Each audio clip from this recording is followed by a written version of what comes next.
Hello everyone, माझं नाव doctor Deepti.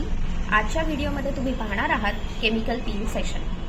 सर्वप्रथम माझ्याकडे आलेल्या पेशंटचं मी स्किन ॲनालिसिस करून घेतलं आहे थ्रू डर्मास्कोप। डर्मास्कोप थ्रू आपल्या असं लक्षात आलं आहे की मॅडमचा स्किन टोन थोडासा डल डिहायड्रेटेड आहे, अनइवन आहे, हायपोपिगमेंटेड पॅचेस आहेत, त्यासोबतच अंडर आय डार्कनेस आहे।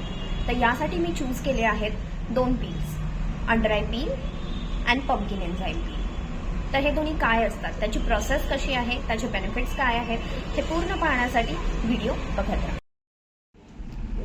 डर्मास्कोपनी केलेलं स्किन ॲनालिसिस तुम्ही इथे पाहू शकता आणि काही पिक्चर्स जे बिफोर प्रोसिजर घेतलेले आहेत तेही तुम्ही बघू शकता। सर्वप्रथम मी केलं आहे पेशंटचं face cleansing with प्रीपील क्लेन्झर।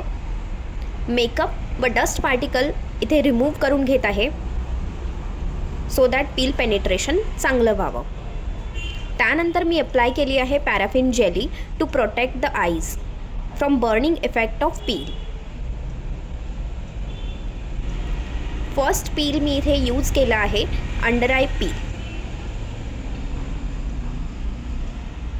Under eye peel मी खूप केअरफुली अप्लाय केलं आहे विथ जेंटल ॲप्लिकेशन। एक 2 ते 3 मिनटानंतर मी ते पील न्यूट्रलाइज करत आहे विथ न्यूट्रलायझर।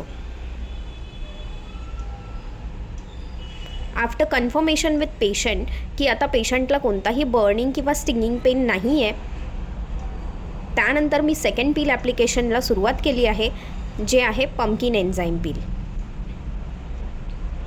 पंपकिन एन्झाईम पीलचा मी पूर्ण एक थिन लेयर फॉर्म करून घेतला आहे।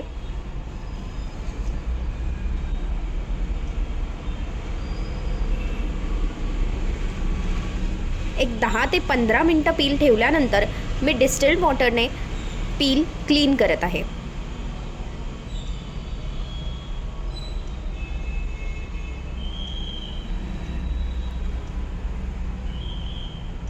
After a thorough cleansing, I have applied moisturizing gel to the patient's face आणि इथे मी त्यासोबत कूल मसाज देत आहे, जेणेकरून जे काही बर्निंग पेन पेशंटला झालं असेल ते थोडं सूद व्हावं। पेशंटला कामिंग इफेक्ट मिळण्यासाठी इथे आपण कूल मसाज देत आहोत विथ मॉइश्चरायझिंग जेल।